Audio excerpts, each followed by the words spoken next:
कभी सोचा है कि हमारे आसपास की ये जो दुनिया है, बड़ी बड़ी इमारतें, ग्लोबल ट्रेड, कानून, इनको कौन सी चीजें जोड़े रखती हैं? मतलब जैसे भगवान में विश्वास, या पैसे की वैल्यू, या फिर एक देश होने का आइडिया। क्या ये सब उतने ही असली हैं जितने लगते हैं, या कहीं ये सिर्फ हमारे दिमाग की उपज है?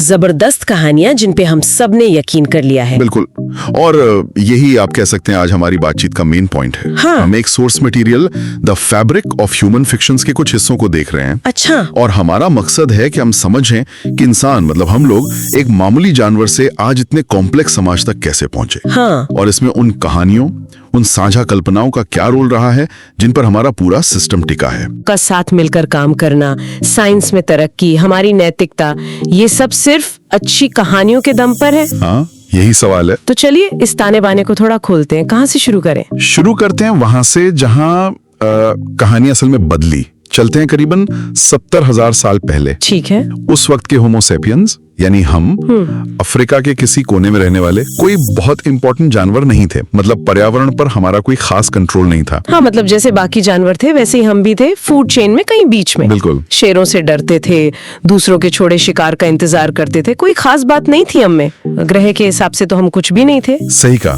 पर फिर जैसा ये सोर्स बताता है, कुछ एक्स्ट्रॉर्डिनरी हुआ, एक अंदरूनी बदलाव।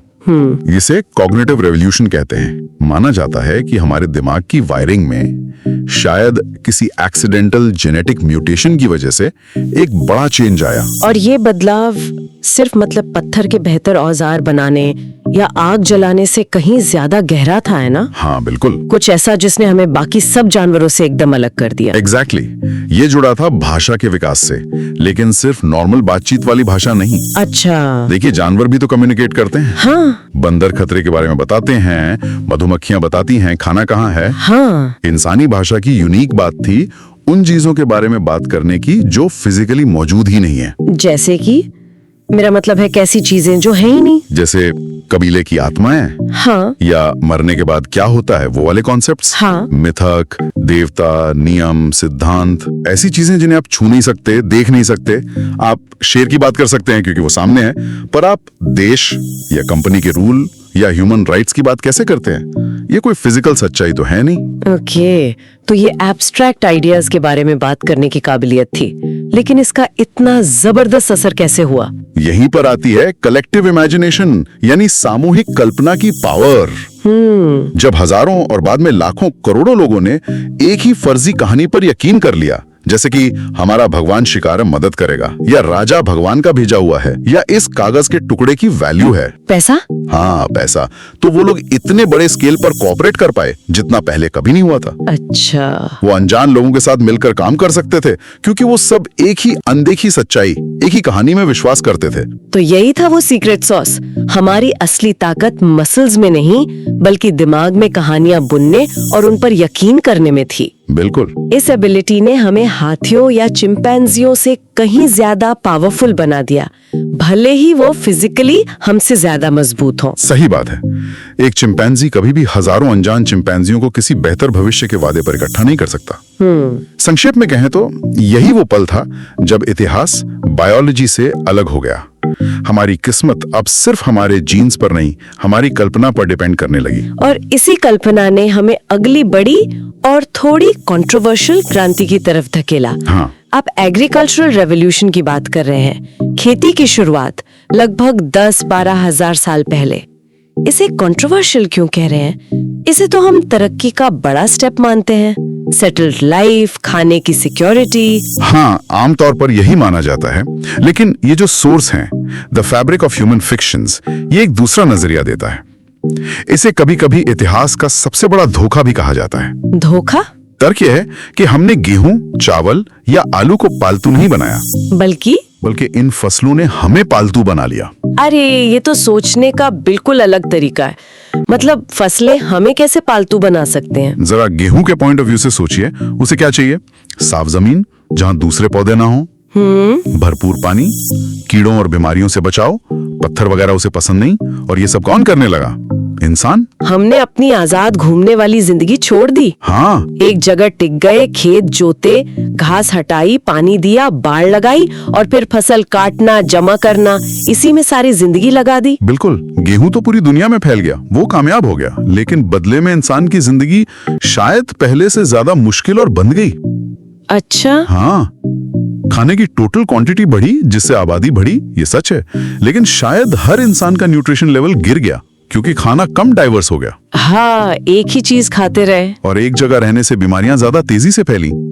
ओहो। और पहली बार समाज में बड़े लेवल पर प्रॉपर्टी जमा होने लगी, जिससे ऊंच नीच मतलब सोशल इनइक्वालिटी पैदा हुई। एक रूलिंग क्लास आ गई और ज्यादातर लोग बस कड़ी मेहनत करने वाले किसान बन गए। एक एवरेज किसान की जिंदगी शायद एक एवरेज शिकारी संग्राहक से ज्यादा स्ट्रेस वाली और कम मजेदार थी। तो ज्यादा अनाज उगाने की कहानी जो सुनने में इतनी अच्छी लगी, उसने हमें एक तरह के जाल में फंसा लिया। हाँ, कह सकते हैं। ज्यादा आबादी मतलब और ज्यादा अनाज उगाने का प्रेशर, जिसके लिए और जमीन साफ करो और मेहनत करो। हम एक ऐसे पहिए पर चढ़ गए जिससे उतरना मुश्किल था। बिल्कुल। और जैसे जैसे ये खेती वाले समाज बड़े और कॉम्प्लेक्स होते गए, लाखों लोगों को जोड़े रखने के लिए और भी मजबूत काल्पनिक धागों की जरूरत पड़ी। अच्छा। यहीं पर उन बड़ी काल्पनिक व्यवस्थाओं का जन्म हुआ जिन्होंने मानव इतिहास को शेप दिया। आप किन सिस्टम्स की बात कर रहे हैं? सोर्स किन चीजों पर जोर देता है? मेनली 3: पैसा, साम्राज्य और धर्म। ये वो बड़ी यूनाइटिंग फोर्सेस थी जो सबकी सब कल्पना पर आधारित थी। पैसा, ये वाकई बहुत दिलचस्प है। हम कागज के टुकड़ों या मेटल के सिक्कों या आजकल तो सिर्फ डिजिटल नंबरों के लिए अपनी पूरी जिंदगी लगा देते हैं।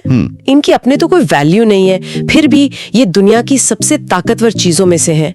ये काम कैसे करता है? ये शायद इंसानों की बनाई सबसे सफल कहानी है। पैसा इसलिए काम करता है क्योंकि हम सब विश्वास करते हैं कि ये काम करता है। हाँ, मैं ये कागज का टुकड़ा इसलिए लेता हूँ क्योंकि मुझे यकीन है कि कोई और भी इसे मुझसे ले लेगा। अच्छा। ये आपसी भरोसे का एक यूनिवर्सल सिस्टम है। ये अकेली ऐसी कहानी है जिस पर लगभग हर कोई यकीन करता है, चाहे उनका धर्म, कल्चर या देश कुछ भी हो। सही बात है। सोचिए, बिना पैसे के ग्लोबल ट्रेड कैसे होता? अच्छा, और साम्राज्यों के बारे में क्या? वो कैसे एक काल्पनिक सिस्टम है? साम्राज्य भी एक कहानी पे टिके होते हैं। एक कहानी जो कहती है कि एक खास ग्रुप के लोगों को, जैसे रोमन या ब्रिटिश या हान चीनी, दूसरों पर राज करने का हक या ड्यूटी है। अच्छा। अक्सर एक कॉमन पहचान, कानून और सभ्यता लाने के नाम पर ये लाखों अलग अलग तरह के लोगों को एक पॉलिटिकल छत के नीचे लाता है, और ये अक्सर जोर जबरदस्ती और आइडियोलॉजी के मिक्स से चलता है। जैसे हम सब रोमन हैं या हम क्वीन के वफादार हैं। हाँ, ये बहुत पावरफुल जोड़ने वाली कल्पनाएं थी। समझ गई। और तीसरा था धर्म। शायद ये सबसे पुरानी और गहरी कल्पनाओं में से एक है। हाँ, संगठित धर्मों ने इंसानियत को एकजुट करने में बहुत बड़ा रोल निभाया है।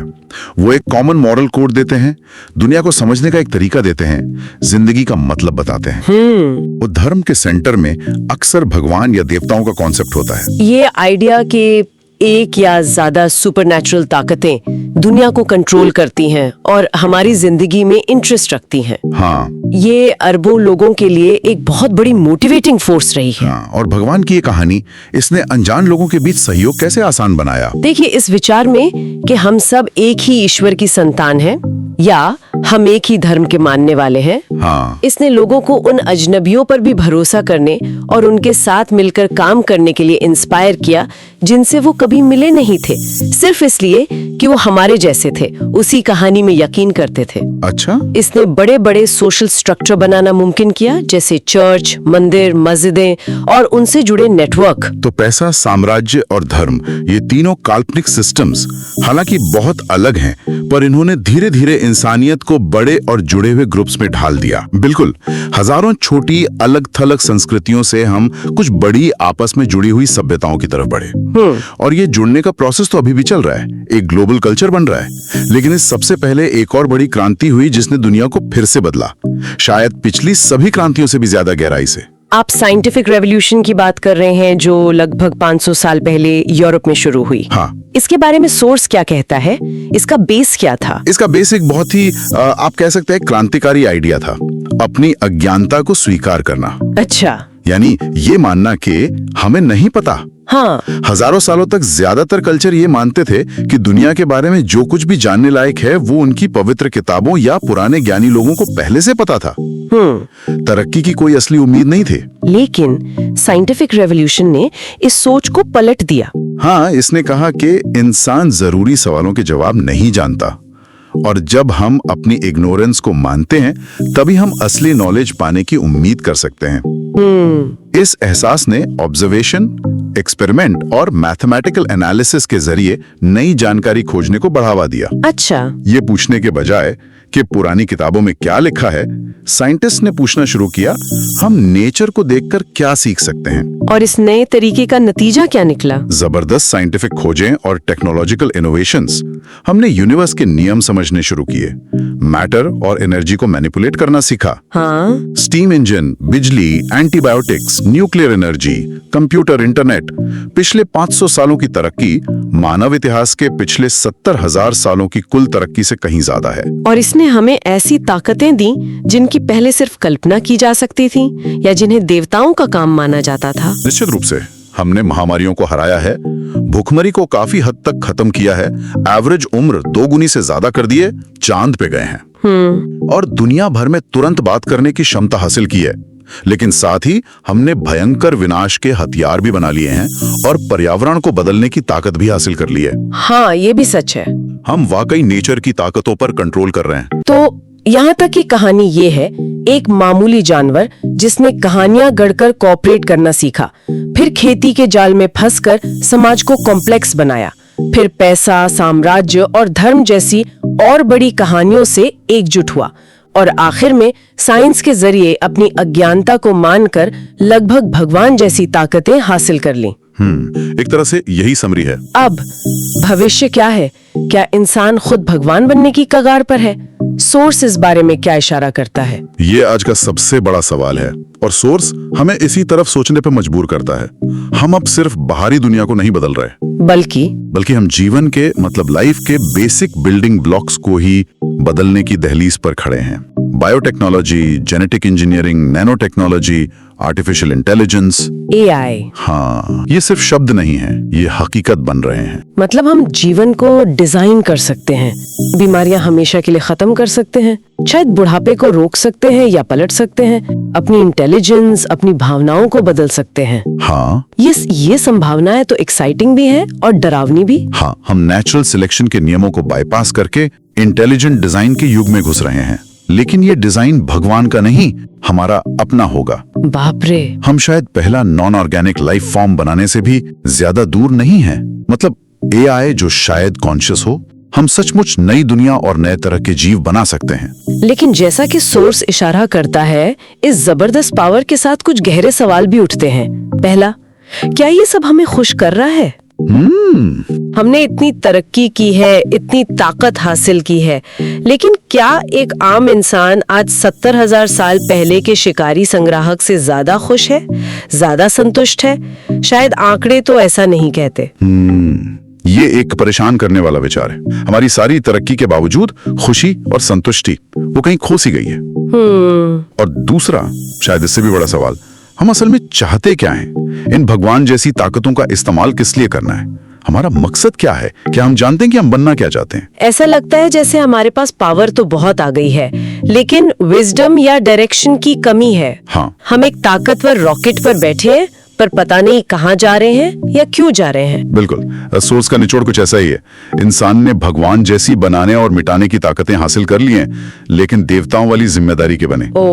हम महत्वाकांक्षाओं से भरे हैं, लेकिन शायद दिशाहीन हैं। हम पहले से ज्यादा ताकतवर हैं, लेकिन शायद पहले से ज्यादा गैर जिम्मेदार भी।